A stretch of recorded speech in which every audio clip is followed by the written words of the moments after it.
Write a program to find the larger of two numbers. The program should get the numbers from the user.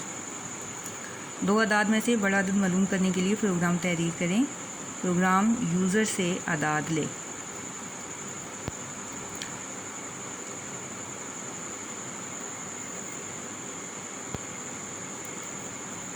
जब दो अदाद में से बड़ा अदद मालूम करना है तो हमें पहले दो अदाद इनपुट लेने पड़ेंगे. इनपुट डिफरेंट वे से हम ले सकते हैं, इसीलिए असाइनमेंट ऑपरेटर को यूज़ किया जा सकता है, लेट स्टेटमेंट को यूज़ किया जा सकता है, रीड डाटा स्टेटमेंट को इस्तेमाल किया जा सकता है और इनपुट स्टेटमेंट को इस्तेमाल किया जा सकता है. लेकिन अगर सवाल के अंदर ये कहा जाए कि यूज़र से इनपुट ली जाए, कीबोर्ड से इनपुट ली जाए या एग्जीक्यूशन या रन टाइम पे इनपुट ली जाए, तो उससे मुराद इनपुट स्टेटमेंट को ही इस्तेमाल किया जाता है.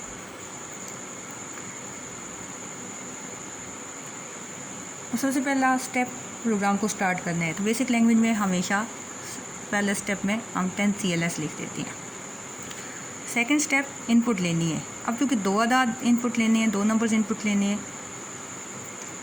और इसका तरीक़ाकार भी बता दिया गया है कि इसको इनपुट स्टेटमेंट के ज़रिए ही लेना है. अब इसके लिए इनपुट और उसके बाद डबल कोटेशन के अंदर वो मैसेज लिखेंगे जो कि हबू स्क्रीन के ऊपर लेके आना है. इनके एंटर फर्स्ट नंबर, ये मैसेज हबू स्क्रीन के ऊपर आ जाएगा. डबल कोटेशन क्लोज करने के बाद सेमीकोलन और वो वेरिएबल, इनके उस वेरिएबल का नाम देंगे जिसके अंदर हमने उस नंबर को सेव करना है. इनकी जो वैल्यू हम देंगे वो, क्योंकि हमने यहाँ पे ए दिया है तो वो ए के अंदर स्टोर हो जाएगी. इसी तरीके से हम सेकंड नंबर भी ले लेंगे और उसको बी में स्टोर कर देंगे.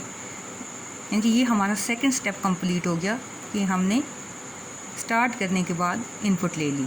अब थर्ड स्टेप जो था कि डिसीजन लेना है या फिर प्रोसेसिंग करनी है. तो अब चूँकि यहाँ पे हमने दो अदाद में से बड़ा अदद मालूम करना है तो इसमें हमारे पास प्रोसेसिंग नहीं है बल्कि डिसीजन है, यानी कि हमने फैसला करना है. तो यहाँ पे हमारे पास इफ़ देन एल्स एक फ़ैसला करने वाली स्टेटमेंट है. इसको हम यूज़ करते हुए दोनों अदाद में से बड़ा अदद मालूम कर लेंगे. कि if A is greater than B, then के बाद ट्रू केस आता है, एल्स के बाद फॉल्स केस आता है. अब यहाँ पे ट्रू केस, इनकी ये लाइन नंबर दे दिया है 50 और एल्स के बाद 60, ये भी लाइन नंबर है जो कि फॉल्स केस में होगा. यानी कि अगर A is greater than B ये कंडीशन ट्रू हो जाती है तो उस सूरत में लाइन नंबर 50 एग्जीक्यूट होगी और अगर ये कंडीशन फॉल्स हो जाती है तो उस सूरत में लाइन नंबर 60 यानी कि लाइन नंबर 60 एग्जीक्यूट होगी. अब लाइन नंबर 50 पे हम क्या करेंगे, अब हमारा इनका तीसरा स्टेप तो हो जाएगा. अब चौथा स्टेप पे इनकी हमने आउटपुट देनी है. तो आउटपुट हम कैसे देंगे कि print the larger number is. यहाँ पे भी काम है कि डबल कोटेशन के अंदर जो कुछ लिखा हुआ है वो हबू स्क्रीन के ऊपर आ जाएगा, सेमीकोलन और उसके बाद हमने उस वेरिएबल का नाम दे दिया जिसकी वैल्यू प्रिंट करवानी है. अब चूँकि अगर स्टेटमेंट जो हमारे पास जो भी दो नंबर दिए गए थे कंडीशन ट्रू आई, यानी कि A is greater than B का आंसर ट्रू है तो उस सूरत में ए प्रिंट होगा और अगर कंडीशन फॉल्स हुई तो बी प्रिंट हो जाएगा, यानी कि the larger number is B. लेकिन एक चीज़ का यहाँ पे ध्यान रखना पड़ेगा कि अगर लाइन नंबर 50 एग्जीक्यूट होती है तो चूँकि बेसिक लैंग्वेज में automatically next line ascending order में एग्जीक्यूट हो जाती है तो वो 50 के बाद 60 को भी एग्जीक्यूट कर देगा.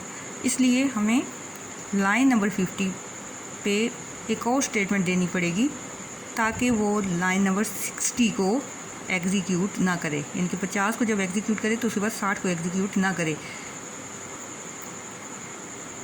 उसमें हमें गो टू स्टेटमेंट इस्तेमाल कर लेंगे लाइन नंबर 50 पे, गो टू 70 और 70 भी चूँकि हम प्रोग्राम अपना एंड कर रहे हैं.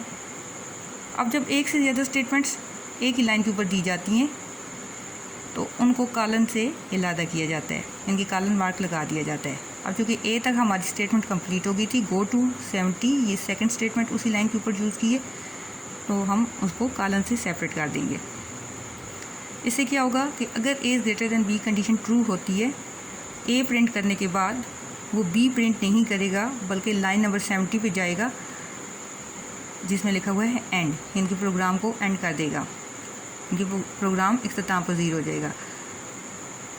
और अगर कंडीशन फॉल्स होती है तो उसमें कोई ऐसा किसी किस्म का एरर नहीं आएगा, क्योंकि लाइन नंबर 60 के बाद ऑटोमेटिकली लाइन नंबर 70 को ही एग्जीक्यूट किया जाएगा। लेकिन लाइन नंबर 50 के साथ हमें लाजमन गो टू स्टेटमेंट इस्तेमाल करनी पड़ती है, चाहे हम इसी लाइन के ऊपर गो टू स्टेटमेंट को इस्तेमाल करते हुए बी को क्रॉस करवा दें ताकि बी प्रिंट ना हो, या ये भी किया जा सकता है कि 50 और 60 के दरमियान कोई एक और लाइन नंबर इस्तेमाल करते हुए हम गो टू स्टेटमेंट इस्तेमाल कर लें। गो टू स्टेटमेंट में क्या होता है कि अनकंडीशनल ट्रांसफ़र ऑफ कंट्रोल होता है, इनके बगैर किसी शर्त के कंट्रोल एक लाइन से दूसरी लाइन या प्रोग्राम के किसी से दूसरी किसी को मुंतकिल हो रहा होता है। इनके इसमें सिंपल सा काम है, हमने प्रोग्राम को स्टार्ट किया, इनके 10 CLS लिख दिया, उसके बाद 20 और 30 में हमने इनपुट ले लिए। इनपुट स्टेटमेंट का सेंटेक्स याद रख लें कि जो मैसेज होगा स्क्रीन के ऊपर प्रिंट करवाना है उसको डबल कोटेशन में लिखें, डबल कोटेशन क्लोज करने के बाद सेमीकोलन, और उसके बाद उन वेरिएबल्स का नाम लिख दें जिनके अंदर वैल्यू स्टोर करवानी है।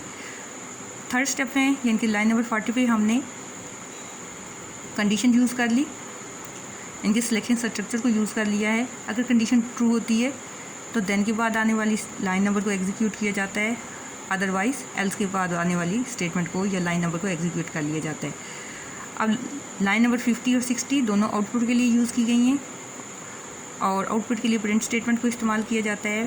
प्रिंट स्टेटमेंट का सेंटेक्स भी नोट कर लें। अब इसमें क्या होता है कि डबल कोटेशन के अंदर जो कुछ लिखा हुआ है वो स्क्रीन के ऊपर आ जाएगा। अब सेमीकोलन के बाद हम वेरिएबल्स के नाम दे देंगे। यहाँ पे वेरिएबल्स के नामों से मुराद ये है कि उनके अंदर जो वैल्यू स्टोर होंगी वो यहाँ पे प्रिंट हो जाएंगी। सेमीकोलन के बजाय आप कॉमा भी इस्तेमाल कर सकते हैं, जो कि R&D आपको बताया जा चुका है कि इनमें डिफरेंस क्या है। लेकिन पहली जो जब एक ही वैल्यू को प्रिंट किया जाएगा तो उसके बाद हम अनकंडीशनल ट्रांसफ़र ऑफ कंट्रोल कर देंगे, क्योंकि कंट्रोल को अनकंडीशनली ट्रांसफ़र कर दिया जाएगा, गैर मशरूत तौर पर ट्रांसफ़र कर दिया जाएगा। इससे पहले भी A is greater then B, उसमें क्या था कि हमारे पास कंडीशन लगी हुई थी जिसकी वजह से कंट्रोल जो है लाइन नंबर 50 या 60 पे ट्रांसफ़र हुआ था। लेकिन गो टू स्टेटमेंट में क्या होता है कि अनकंडीशनली कंट्रोल ट्रांसफ़र होता है, बगैर किसी शर्त के कंट्रोल ट्रांसफ़र होता है। और आखिर पे प्रोग्राम को एंड कर देंगे, जो कि हर प्रोग्राम के आखिर पे आपने एंड स्टेटमेंट को ही इस्तेमाल करना है। अब उसमें लाइन नंबर चाहे जो भी बन रहा हो, जो नंबर बन रहा हो तरतीब से, 70 है, 50 है, 20 है, या जो भी लाइन नंबर, चाहे आपका 200 बनता है, 300 बनता है, तो उसके मुताबिक आपने यूज़ कर लेना है।